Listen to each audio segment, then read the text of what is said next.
Ruthie Mae McCoy, the chilling true case behind Candyman. In March 2020, a viral TikTok unleashed a new source of nightmare fuel upon the world, or at the very least, apartment-dwelling netizens. Samantha Hartsoe, the TikTok's original poster, discovered a large hole behind her bathroom mirror. To further add to the mystery, the hole led to the abandoned apartment next door. The 4-part series followed Hartsoe through the various stages of her investigation and provided gripping viewing for an audience grown increasingly stir-crazy from pandemic-related restrictions. It also conjured comparisons to Candyman, the 1992 horror film about a supernatural killer that haunts the projects of Chicago. In one scene, the movie's heroine climbs through a hole behind a bathroom mirror and finds the titular Candyman's lair. But savvy true crime aficionados might recall the real-life case that served as the inspiration for Candyman: the murder of Ruthie Mae McCoy. Who was Ruthie Mae McCoy? Ruthie Mae McCoy was a living example of how our institutions fail the marginalized and underprivileged. A black woman who grew up on Chicago's South Side, she began exhibiting symptoms of mental illness in her 20s. Despite the consensus that McCoy was mentally ill, those close to her weren't able to identify her condition, only that she would talk to herself or curse at strangers on the street suddenly and unpredictably. She would later be diagnosed with residual-type schizophrenia, a diagnosis that arises when someone has experienced schizophrenic episodes in the past, but is not currently exhibiting symptoms.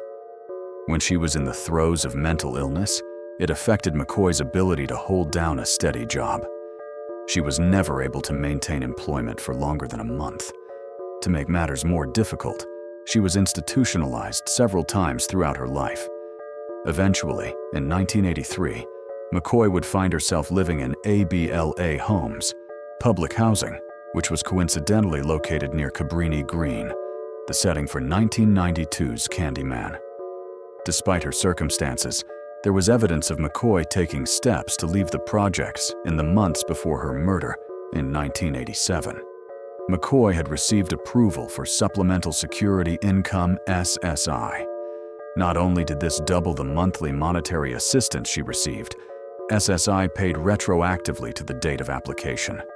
This meant that McCoy's first check was nearly $2,000, a hefty sum of money for someone struggling with poverty in the 80s. Failure to act. McCoy intended to use the check to help her leave ABLA Homes, but she also used some of the money to buy new clothes and a few household items. It wasn't extravagant spending by any stretch of the imagination, but the acquisitions would have drawn notice. Whoever killed McCoy likely targeted her because they believed she had a large sum of money stashed in her apartment.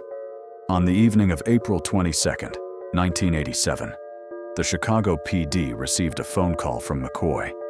The frantic call confused the dispatcher.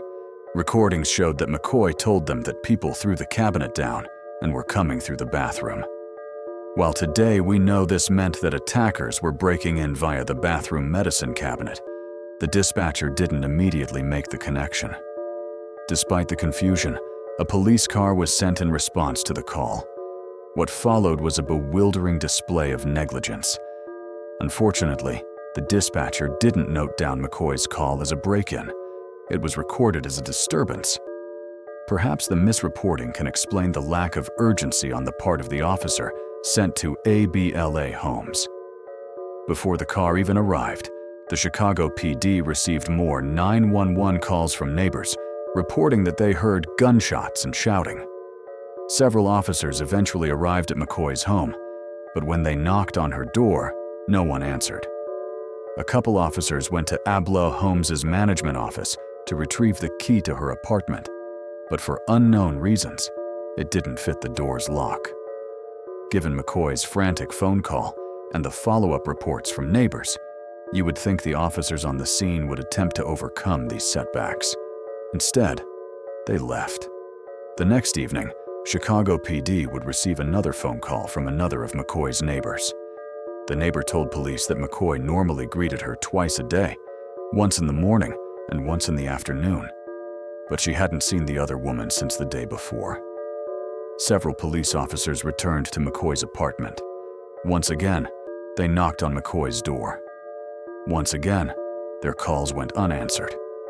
And once again, instead of ascertaining McCoy's welfare, they simply left.